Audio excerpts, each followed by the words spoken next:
اخترت عنوان للعظة: اختار الله أن يحب. اختار الله أن يحب.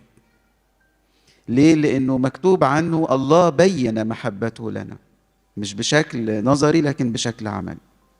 لما شخص يقعد يتغنى بالحب الرومانسي فقط، شوية كلمات دون تصرفات، حبه ما زال كلام، لكن يقول الله بين، سجنفاي، يعني عمله بشكل باين. وما أعظم هذا المنظر المعلق على خشبة: هكذا أحب الله العالم. فالمحبة مش كلام. ولو انت حبيت واتكلمت مع الناس دون ان تعمل، الناس بتصاب بخيبة امل. عشان كده ربما الام تعبر عن حبها لاولادها ان هي واقفة طول النهار، وبعدين ما بيدركوش ده غير لما يكبروا يقول دي كانت ماما بتقف قد كده، ده بابا ياما عمل كده. فالله ما اتكلمش عن الحب كتير لكن عمل حاجات كتير. النهارده أنا هأنير على موضوع الله بين المحبة، وهدخل على تطبيقات الله عملها فأنا محتاج أتعلمها. فأعمل شوية أو 4 حاجات لو اتعلمتها خلصت كل المشاكل اللي في البيوت. يعني تحدي، لو الناس عملت ال4 حاجات ما عندناش مشكلة، ولا الأبهات هيجيلهم مشكلة قط، انتهت مشاكل الأسرة إلى الأبد. بس بقول ساعات بنسمع خلاص. بقول اختار الله أن يحب. في فترة الخطوبة لما يجي واحد بيه زي الأسئلة الأخ فين؟ الأخ اللي كان بيسأل مش عارف راح فين. حد جه البيت وجه بقى بعربية فخمة وعنده فيلا وحساب في البنك ووظيفة عالية، وبعدين جاي يطلب بنت في عزبة من العزب، فيقول ايه ده؟ ايه فلان ده اللي جاي لنا ده بالشكل ده؟ فربنا بقى اختار ان هو يطلب ايد واحدة، يقول لها اخطبك لنفسي الى الابد. انا اللي بعمل كده، انا جاي اطلب ايدك. اخطبك لنفسي الى الابد، واخطبك لنفسي بالعدل والحق والاحسان والمراحم. اخطبك لنفسي بالامانه فتعرفين الرب. انا جاي طالب ايدك. عشان كده تملي يقول المحبه بين قوسين حريه. محبه ما فيهاش غير ان واحد بادر بحريته لشخص اخر. وإن كان تفتكروا فترة خطوبة كانت أمتع فترة للبنات، ما كانش للولاد قوي، الولاد بالنسبة لهم مصاريف، لكن للبنات كانت أمتع فترة في عمرها، وتتمنى إنه كانت تبقى مخطوبة إلى الأبد. أخطبك لنفسي إلى الأبد. عشان كده بقول إنه الله اختار إنه يحب، وأما أحب قال إلى الأبد. مش خبط على واحدة ولها غلبانة ولا أصل بيتكم مش عاجبني، لا، ده إلى الأبد. أخطبك لنفسي إلى الأبد. ده نوع من المحبة. أنتقل إلى أمر آخر يقول في سفر إرميا صح 30، يقول تراءى الرب لي من بعيد. يعني من بعيد أنا شايف حاجة. تراءى الرب لي من بعيد. الرؤية اللي من بعيد دي المحبة أبدية أحببتك لذلك أدمت لك الرحمة. خلي بالك، أخطبك إلى الأبد. ومحبة إيه؟ أبدية. محبة أبدية أحببتك.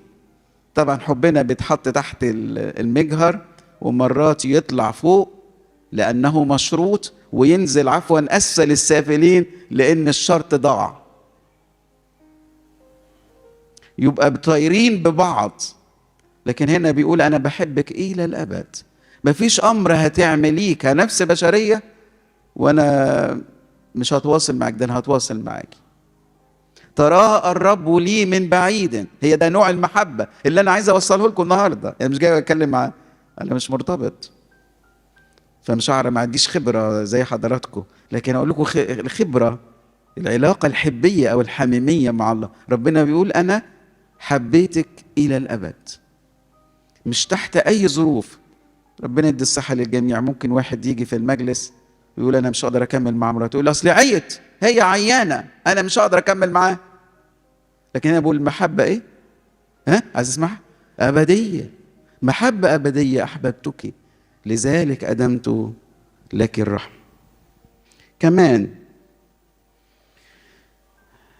كتير قوي من الاخوات ياما اولاد اتاذوا بسبب الستات، مش انتوا طبعا، بس ام سابت ابنها لاي ظروف، ظروف عيلتها، فرح، سابته جنب البوتاجاز، زمان كان جنب حاجات تانية زي الفرن، وياما عيال حصل لهم حوادث شديدة بسبب الأم لأنها نسيت.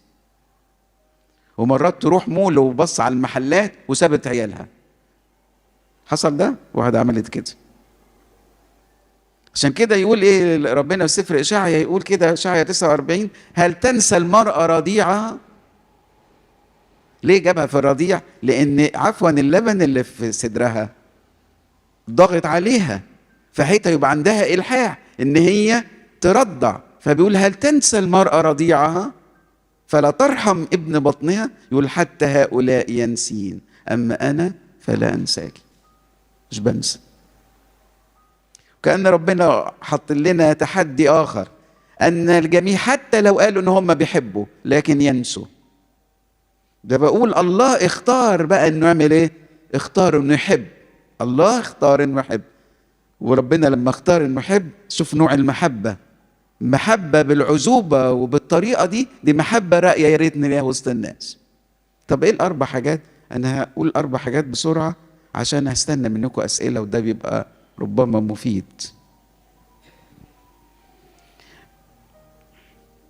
اول حاجة، يعني برضو الموضوع اللي انا واخده ان كونوا محبين، ما تنساش انك انت هتستريح لما تحب. هاخد لقطة بتاعت غضب زي ما سألكم الأخ، لقطة غضب وعصبية ولقطة حب. بعيد عنك لما يجي لك عصبية وغضب كده، ممكن أنا بحذركم يعني هيجي لك ذبحة وجلطة. اختار. بيقولوا الستات ما بيجيلهمش ذبحة ولا جلطة عشان بيعيطوا، الرجالة ممكن يجي لهم. لكن بقول إيه؟ بقول إنه لو حضرتك أو حضرتك تحطيته تحت ضغط، تختار إيه؟ تختار حاجة من الآيات اللي فاتت دي اللي اسمها محبة أبدية. أنا اخترت إن أنا أحب إلى الأبد. فقدامي أربع حاجات مطلوب مني إن أنا أوصلها لكم. أنا كراجل بحب مراتي، أنا كزوجة بحب جوزي وبحب ولادي. فإحنا هنتكلم في الأربع حاجات دول، بس كل واحدة تخص الرجل والمرأة، مش بتخص الولاد. مش قدامي أطفال هتكلم معهم، بس اللي انا بقوله ما حدش يقول ايه اصل جوزي ما بيعملش كده. يعني انا شايف في عيون الاخوات لوم للرجاله، انا شايف فيهم لوم.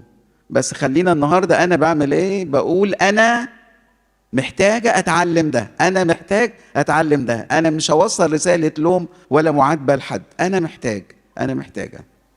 ايه الاربع حاجات؟ اول حاجه، بحب زوجتي واولادي بالرغم من ما اتفقنا محبة ربنا دي اسمها محبة ايه؟ أبدية، ملهاش دعوة بالظروف، إلى الأبد. فبحب بالرغم من ايه؟ من المشقة والألم. هل الجواز ده فيه مشقة؟ ده كله مشقة. ده أشغال شقة. الجواز ده أشغال شقة، وكل واحد حسب مدته. في واحد يقعد 60 سنة متجوز. ايه؟ بالظبط. ومفيش اصلا حسن سير وسلوك نص مده وكده. فالجواز بالرغم من المشقه والالم انا ما زلت احب. وهتفتكر الجواز سهل؟ ابدا. طبعا انا بتكلم وانتوا عندكم الخبره الاكتر. احنا لينا حروب واهتمامات ومشقه من نوع تاني والم من نوع تاني، بس انتوا اتحطيتوا في مشقه والم. المشقة وألم دي مش هتعرف تخرج منها، هتقعد فيها لغاية ما النفس الأخير. وإن واحد قال لي يا جماعة ده الجواز جميل حلو ما فيش زيه، ده ماله؟ ما اتجوزش ده. ما ينفعش يتناول عشان بيكذب. فالنهارده أنا بحب بالرغم من المشقة والألم. إيه المشقة والألم اللي ممكن واحد يتعرض ليهم؟ أنا عشان أصرف على بيتي كراجل أنا بتألم في ظل حتى الظروف الاقتصادية. انا ممكن اشتغل شغلانه واتنين، انا ممكن احرم نفسي من حاجه، انا عشان خاطر بيتي، انا ممكن اتاذي عشان خاطر بيتي، عشان خاطر بيتي انا يحصل مني تنازلات، ده عشان خاطر بيتي، عشان خاطر المركب تعدي والدنيا تمشي مع اولادي، انا ياما دفعت عرق ودم عشان خاطر البيت ده يكمل. عشان كده كل واحد مننا ليه تاريخ طويل جدا من المشقة والألم. ودي حصلت، ربنا في سفر الخروج ادى شريعة اسمها شريعة العبد العبراني. ايه شريعة العبد العبراني؟ راجل كده طلع وقال انا بحب مراتي وبحب سيدي وبحب اولادي وانا عايز اقعد جوه البيت ده. قالوا لا مش ببلاش، ده احنا هنعورك. اسمعوا كده، اذا اشتريت عبدا عبرانيا ف6 سنين يخدم وفي السابعة يخرج حرا مجانا. لو اشتريت عبد خلي بالك هيشتغل عندك 6 سنين، 7 يخرج بره. إن دخل وحده فوحده يخرج، وإن كان بعل امرأة تخرج امرأته معه.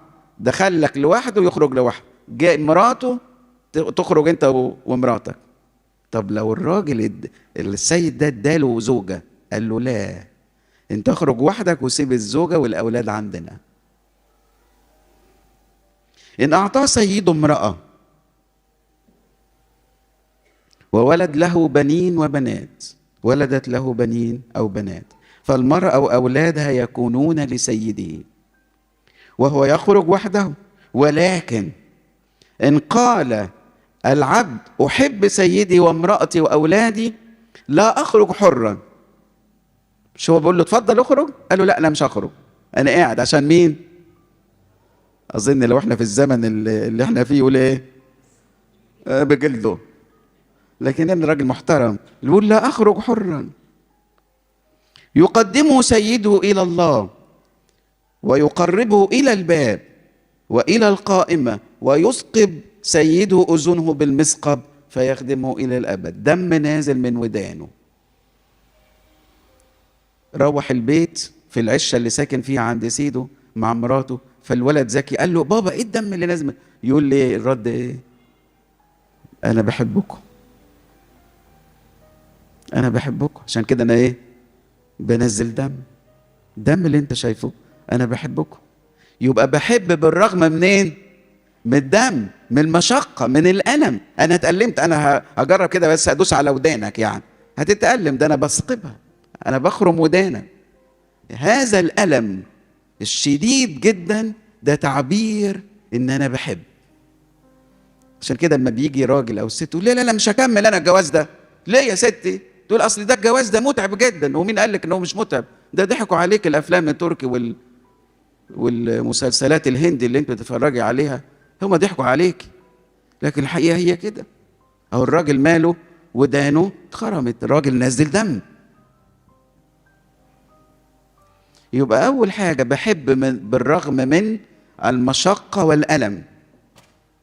بحب رغم من المقارنات. في ناس بعيد عنك لسانها بيبقى صعب شوية، فساعات نغيظ بعض في يعني راجل يقول لمراته دي لابسة أحسن منك، وهي تقول أصل ده أحسن منك، ونقعد نقارن في الناس، وده بيسبب ألم وجرح رهيب جدا. أرجوكم في علاقتكم مع بعض بلاش مقارنة. نصيحة للرجالة خدها مني عشان بسمع مشاكل. إياكي تقولي مقارنة بينك وبين جوزك مع راجل تاني، مش هيفوت لك الموضوع ده أبدا، مش هيفوتهولك. وإياك كمان تعمل كده مع مراتك، أصل فلانة لابسة، فلانة أجمل، فلانة معرفش إيه. كل الكلام ده ألم نفسي لا يمحى. أنت شايف إن الكلمة بسيطة لكنها جرح غائر لغاية جوه. طب افرض واحد عمل كده، تقدر تحب؟ فبقول أنا بحب بالرغم من المقارنات، وده نوع من البذل شوية. هو حصل مقارنة، هو قال، هي قالت، بس أنا مكمل حب. بحب بالرغم من المقارنات. في يوم من الأيام ربنا بيقول لهم أنا بحبكم مش عشان أنتوا حلوين، اسمع كده، مش هم يستاهلوا، لكن يقول الكلام، يقول في سفر التثنية: ليس من كونكم أكثر من سائر الشعوب. مش انتوا عشان عدد كبير، ليس لكونكم أكثر من جميع الشعوب، التصق الرب بكم واختاركم لأنكم أقل من سائر الشعوب. انتوا أقل. بيكمل بيقول: بل من محبة الرب إياكم. انتوا عدد قليل لكن أنا بحبكم. وحفظي القسم الذي أقسم لآبائكم أخرجكم الرب بيد شديد وفداكم من بيت العبودية من يد فرعون ملك مصر. إيه معنى الكلام ده؟ أصل الجواز عهد، والعهد يقول كده. إيه الفرق بين العقد والعهد؟ العقد ده مع ناس، مع اتنين، وفي شروط. لكن العهد لا، يقول عهد إلهك، ويقول نسيت عهد إلهها. هي في عهد بيننا، يقول والله الشاهد بينك وبين امرأة شبابك. كأن ربنا بيقول أنا شاهد على هذا العهد. فربنا لما كان شاهد على العهد ده، زي ما يجي واحد يقول ايه، جالي واحد قال لي: يا سيدنا انا عايز اطلق. قلت له: الطلاق مش بسهولة، انا ما بشتغلش الشغلانة دي ومش هساعدك. قال لي: ليه؟ قلت له: اصل انت نسيت طرف ثالث. انت فاكر مراتك بس، لكن في طرف ثالث انتوا تعهدتوا مش عقدتوا. وان كان في ورق لكن مش الاساس الجواز. فبالرغم من الإساءة التي تمت من المقارنات، أنا بما إني واخد عهد أنا مكمل. بالرغم من الإساءة أنا مكمل، لأنه عهد، سميه عهد إله. في سفر ملاخي يقول: والرب شاهد بينك وبين امرأة شبابك. هو اللي مضى. وما جه عمل عهد في العهد القديم، أول عهد بينه وبين إبراهيم عمله بالدم، وكأن ربنا ملتزم ان هو ينفذ العهد ده. طب ابراهيم ممكن بيكذب، قال انا ملتزم، عشان كده يقول: هذا هو دمي للعهد الجديد بدمي. فما بيجي واحد يبقى بيتساهل في موضوع الزواج، يقول: وماله؟ لا مش ماله، انت مش فاهم الجواز اصلا، مش فاهمه. الزواج المسيحي عهد مع الاله مش مع واحده، وربنا الشاهد. خلي هو اللي وافق، خلي ربنا هو اللي وافق، مش انت وانا. بحب من رغم منين؟ صحيح، منين؟ مقارنات. اول حاجه ايه؟ بالرغم من المشقه والالم. تاني حاجه مقارنات. تالت حاجه العناد. عندنا كان لسه السؤال اللي موجود باين، انت كنت غاشش النقط اللي انا. الروح واحد طبعا.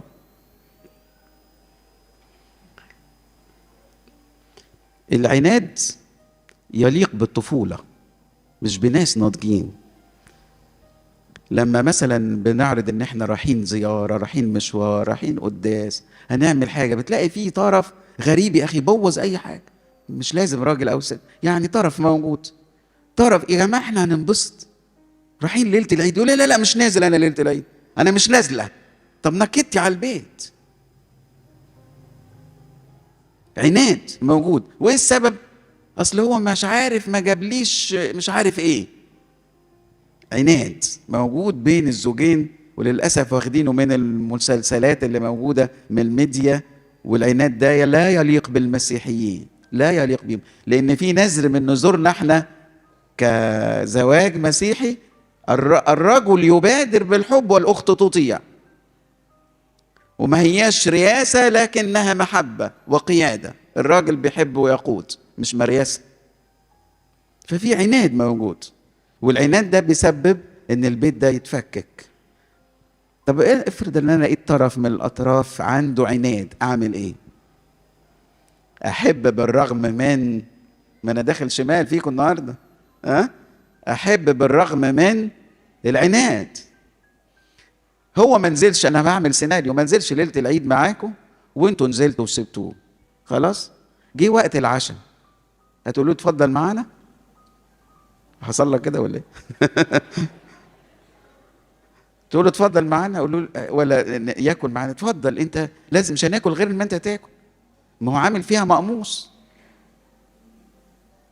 بحب من الرغم من العناد. انت بتاكلي ابنك حتى لو قفل على نفسه الباب وقال لك يا ماما مش هاكل النهارده.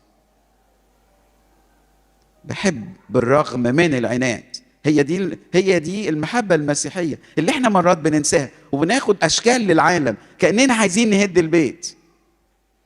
لولا المحبه احبه، لولا المحبه ازاي ربنا ياخد اتنين بخلفيات صعبه، واحد اتربى والتانية اتربت بطريقه، ازاي ربنا يعمل توحد الاتنين دول غير لما يبقى في بينهم حاجه؟ هو اصلها المنشئ الحب في كل العالم هو ربنا، لان الله ايه؟ الله محبه. كاننا بنبعد عن ربنا لما بنقول ان احنا مش عايزين نحب. فبحب رغم العناد. ان لقيت شريك الحياه بيعاند، انت كملي حب. لقيت مراتك شويه بتعند، انت كمل حب. كلام مش عاجبكم انا عارف من قلبي، انا عارف، بس انا النهارده جاي اكلمكم واقول الله اختار ان يحب. ربنا شاف واحد قفل في وشه الباب. كنيسة لوديكيا كنيسة رقم 7. قال له انت اعمى،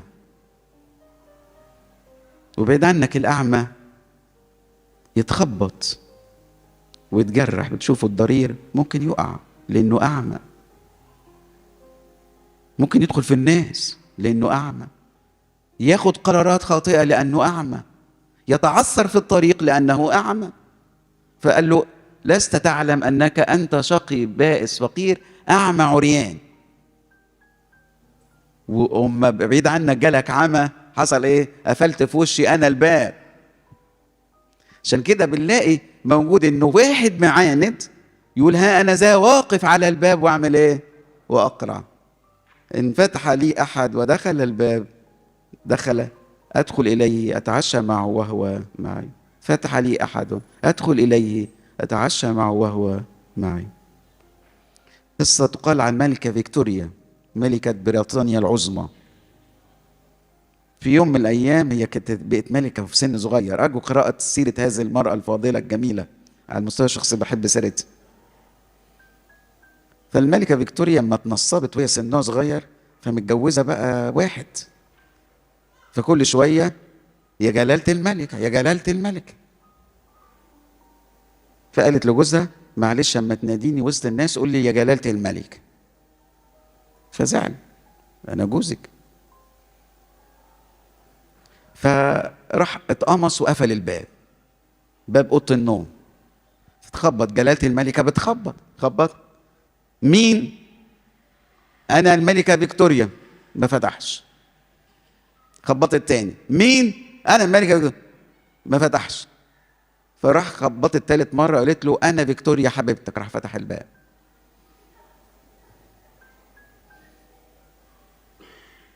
عشان كده يا احبه، حتى لو قدامي ده معاند، في طريقه الله عملها ان انا واقف على الباب واعمل ايه؟ واقرع. ما زلت اقرع. هيجي وقت ويفتح. اوعى تفتكر انه مش هيفتح، لا هيفتح. كتر ما انت بتقدم حب، الحب ده يدوب اكبر قلب، اصلب قلب، اصعب قلب. الحب ده يعمل فيه كده، يغيره ويخليه لين. وعشان كده لما ربنا يقول اعطيكم قلب لحم، ده بعد فتره، لانه وجد قلوبهم قاسيه.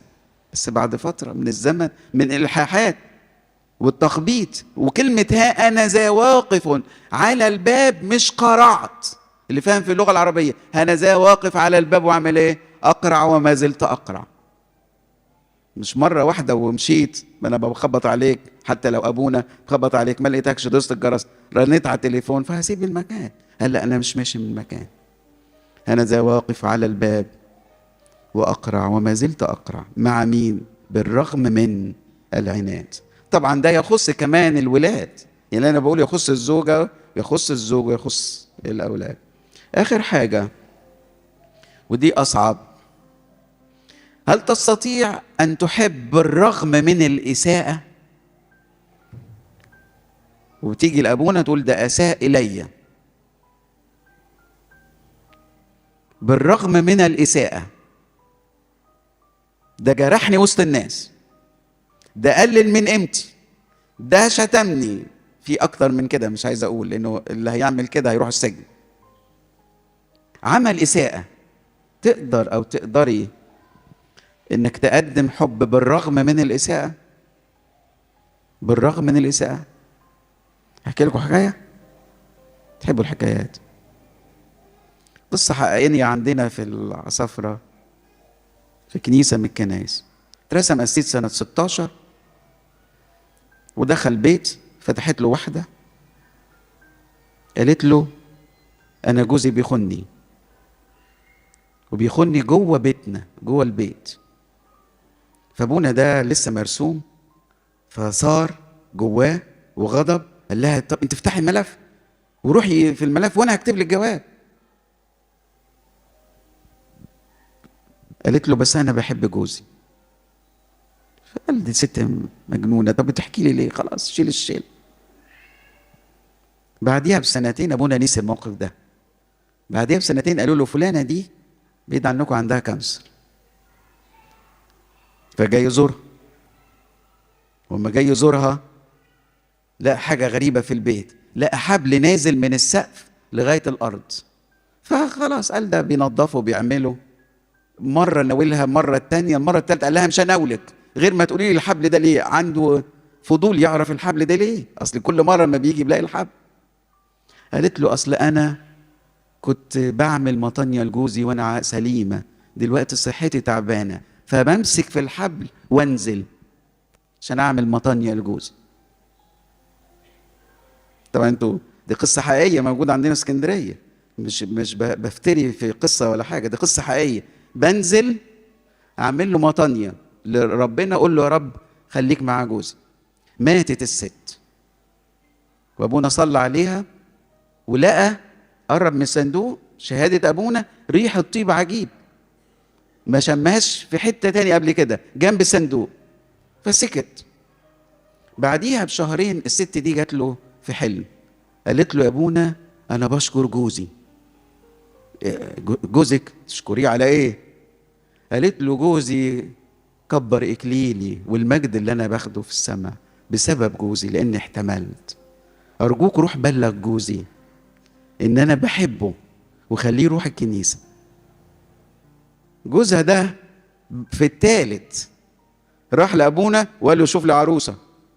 المفتري اصلا ده قال له ايه ده؟ شوف لي في الثالث بتاعها. ساعات راجل يقعد يعيط على مراته ولا بعت ولا حاجه، يعني اطمنوا يعني.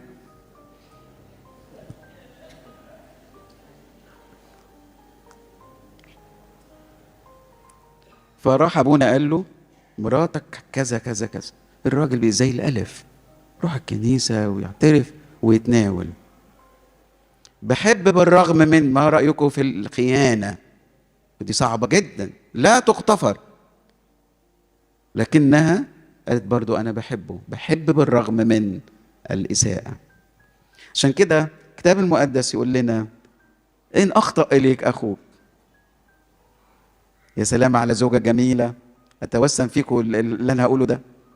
جوزك اساء اليك، منطق الافلام التركي روحي اتعرفي على راجل تاني. هو ده المنطق اللي بيعلموه للناس ويعلموا الشر والدنس. لكن المنطق المسيحي لو اخطا اليك عارفه تعمل ايه؟ روحي انت، ده هو اللي عمل غلط، ده هي اللي غلطت.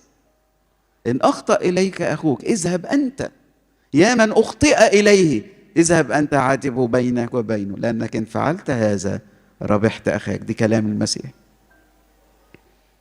اساءه، انا برقي المستوى دلوقتي احبه. يعني انتوا بتاخدوا كلام لطيف، ده انا برقيك بقى مستواك عالي شويه برقي. ان اخطا اليك اخوك اذهب انت عاتبه بينك وبينه، لانك فعلت هذا ربحت اخاك. كلنا ما بنحبش السمك ناكله الصبح، لكن في فلسطين وبعض البلاد، ممكن حتى في روسيا، كنا مع قداسة البابا مرة في سنة 17 بنزور بطرك روسيا، قدموا لنا على الفطار سمك. هما بياكلوا سمك على طول، الروم الأرثوذكس والكنيسة اليونانية وبقية الكنائس يحبوا السمك جدا، ما بيعرفوش لحمة وفراخ والحاجات دي. الكنيسة نفسها كإكليروس.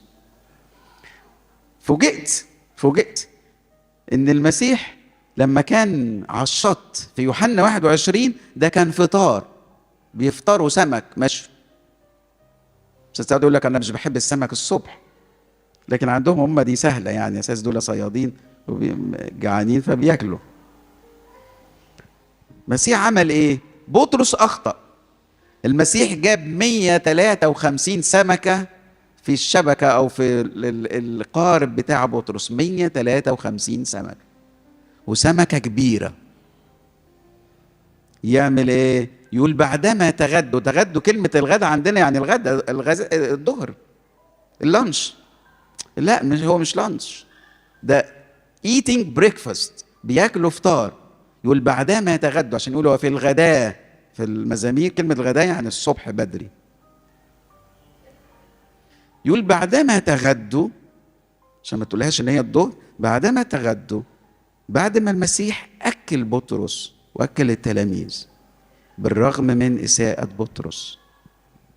فبعدما تغدوا قال يسوع لسمعان بطرس يا سمعان ابن يونا أتحبني؟ لأن ساعات كتير قوي واحد مضايقك، جوزك مضايقك، تعملي ايه؟ مفيش أكل. طب ماله الأكل؟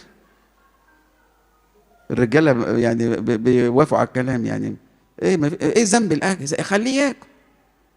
وبلاش تشتمي كلمة الأكل، بلاش كده بتقولوها كلمة، خد كل كلمة تاني.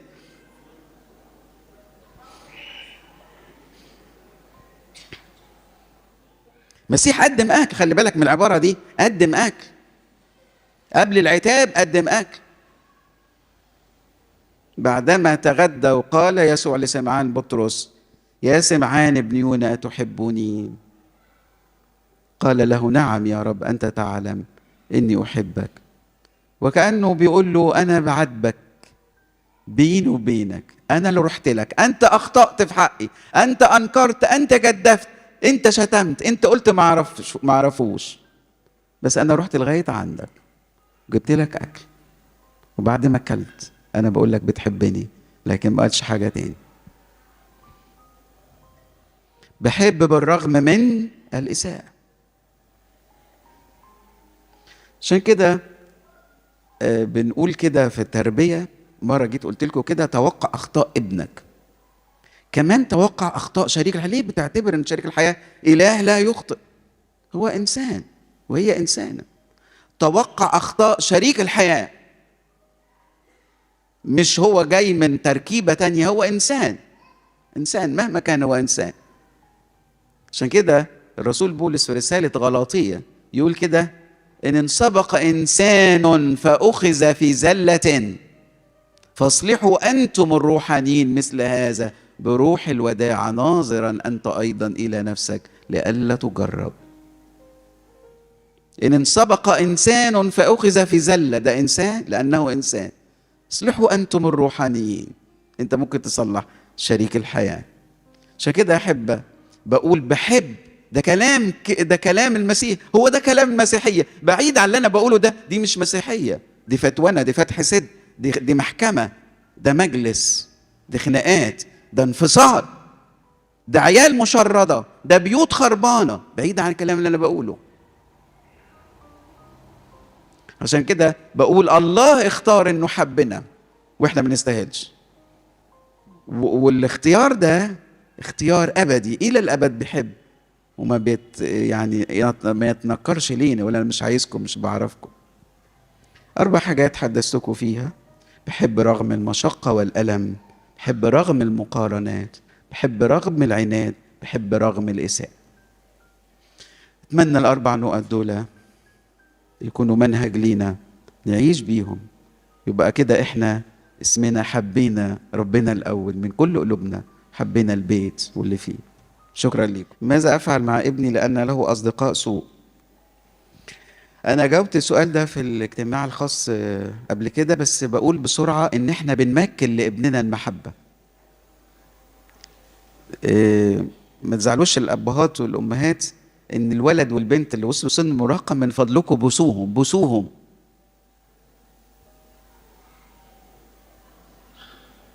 ما ينفعش؟ واحدة بتقول لي ما ينفعش. ده ولادكم، بوسوا ولادكم، حسسوهم بالحب، حسسوهم ان هم غاليين عندكم.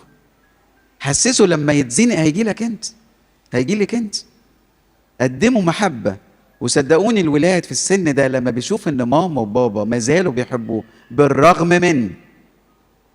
من بيتغير. وذكي، هو ذكي، الولد ذكي. وهتفتكر يعني غبي مش قادر يقدر الحب ده، بقى عارفه كويس بس بتدلع عليكم. فلو انا قدرت ان انا اجذبه ليا للبيت مره اخرى بالمحبه، وبلاش العتاب واللوم الشديد، انت مش نافع، انت مش عارف ايه، كل الكلام ده احباط. قدمه حب، شوف هيحصل ايه. النقطه الثانيه انه هاتي، وانا جاوبت السؤال ده بالظبط كده، هاتي الولاد دول اصحابه عندك في البيت، عندك في البيت. يا عم احنا عاملين لكم مكرونه بشاميل، مش النهارده، النهارده ايه، اوعى تنسوا، فعامل لكم النهارده، هات صحابك وتعالوا. حتى لو اصحابه بيشربوا سجاير، هم مش هيقدروا يشربوا قدامكم، بس هاتهم البيت. وبعد شويه اعرضي الافكار. انا قعدت وسطيكوا، صاحبك ده بيشتم، صاحبك ده شكله كده في اضطراب عنده في البيت، اقعدي اتكلمي معاه. لا يا ماما مش عارف، ده ولد كويس، انا شايفه كده. خلاص اوكي انا شايفه، ارمي كلام بس هاتيهم عندك، هاتهم عندك.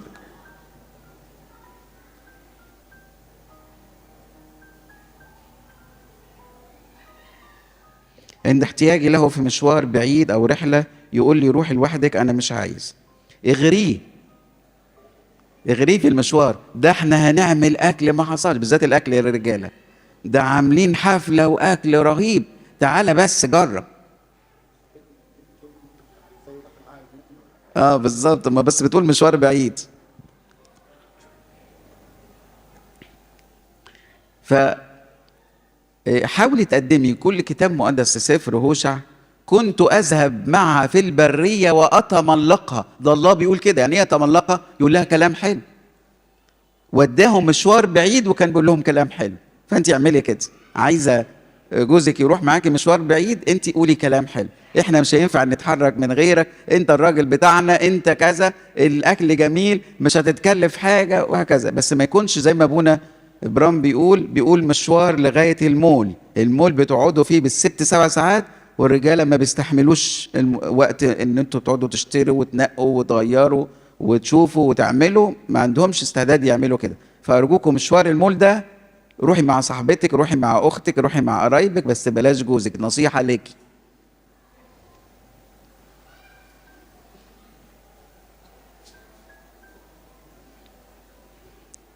واحده بعت سؤال صعب، تقول جوزي بيضربني ويهني ويكره العيال، اعمل ايه؟ اكيد في سبب للضرب، يعني اكيد في حاجه، مش معقوله. لا اما محتاج حاجه نفسيه، محتاج علاج، لكن هناك سبب. ساعات في ستات اصلي تغيظ الرجاله يعني. بالظبط. فممكن يبقى في حته ورا الضرب ده. ارجو البحث عن سبب الضرب. في موضوع في دماغي بس انا مش هقوله، يمكن السبب الاساسي هو ده، فلا بد البحث عنه.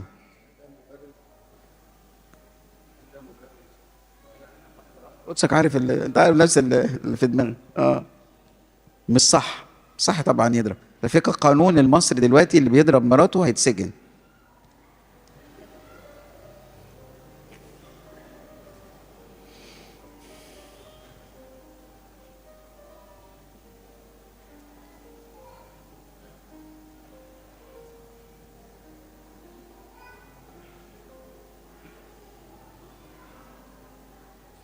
مشكلتي ان بابا في البيت، قصدها على جوزها.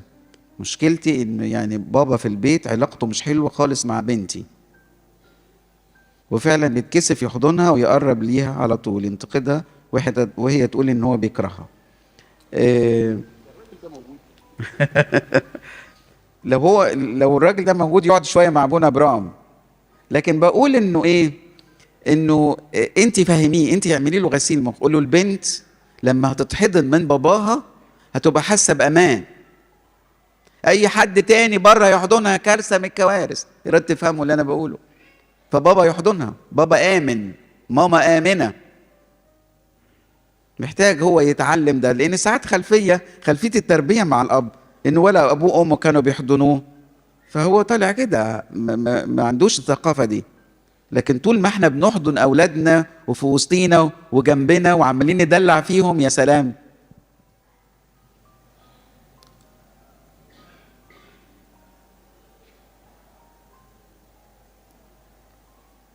لو أنا بمشي بطريق الحب والوصية وبسامح واغفر بالرغم مني، ولكن زوجي بياخد الموضوع بشكل إني ضعيفة، جوزك هيقدرك بعد شوية، خليه يقول إنك ضعيفة، لكن أنت صمام أمان للبيت. يا بختك أنت محافظة على البيت بسبب اللي أنت بتعمليه. أنت ساترة البيت، محافظة على البيت. سيبك يقول زي ما هو عايز، بس أنت سبب أساسي في صيانة البيت.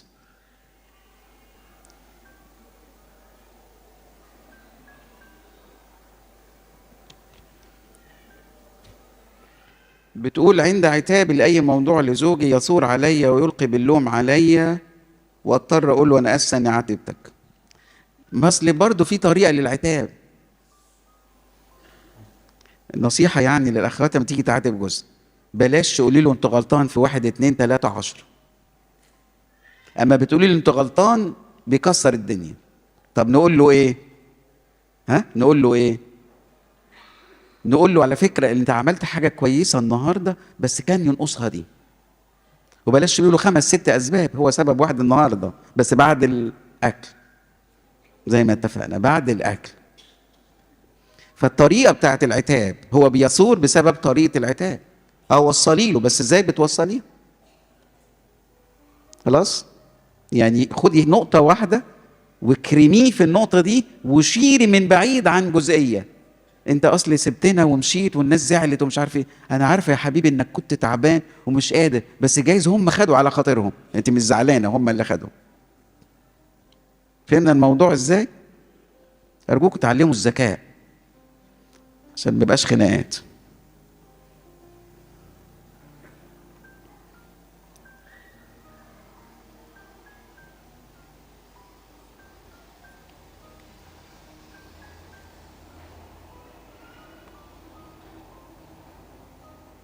الاخت اللي بتقول احنا من عصافره، تبقى تخلي ابونا يكلمني انا، ابونا اب اعترافها يكلمني انا.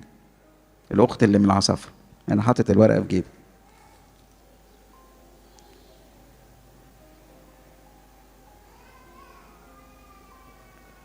مش عارف الخط.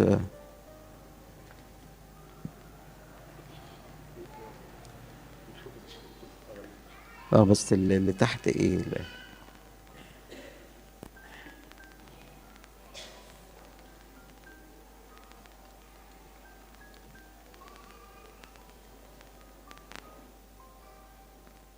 عمرنا ما سمعنا ان الصيادين عدوا السمك. ليه عدوا السمك في المعجزه دي؟ قديس يوحنا شاهد عيان، فبيأكد المعجزه دي لانها كتبت في نهايه الانجيل، في زمن انتهت كل يعني الاباء الرسل كلهم انتهوا. ففي انجيل يوحنا صح 21 كان اخر اصحاح تم كتابته، فبيأكد ان المعجزه حقيقيه. وانا كنت شاهد عيان، وعدد السمك لقيناه 153. ده ايه رمزه؟ رمز جميل، بس في سفر الاخبار بيتكلم عن 153 الف من الاجانب كانوا موجودين في ايام سليمان، كانه بدايه كرازه.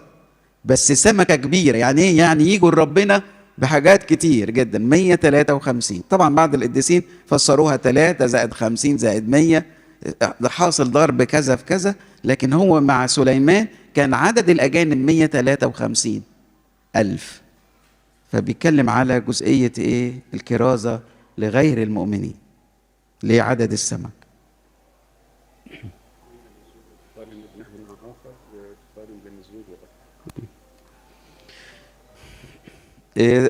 ده خط الرجالة. واحد بيقول إنه تملي زوجة بتقارن ابنها مع الآخرين.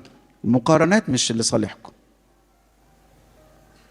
يعني بلاش تقولي فلان ابن خالك ابن عمتك ابن معرفش مين احسن، بلاش تقولي كده. حبيبي انا اتمنى تبقى انت احسن واحد، انت شاطر بس ناقص حته معينه.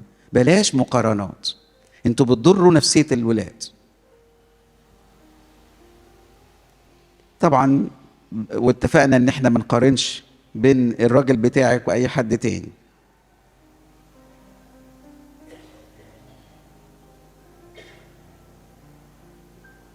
ممكن تقرا بتاع معاك نضاره بتاع القرايه، عشان بس ده خط بنات صغير.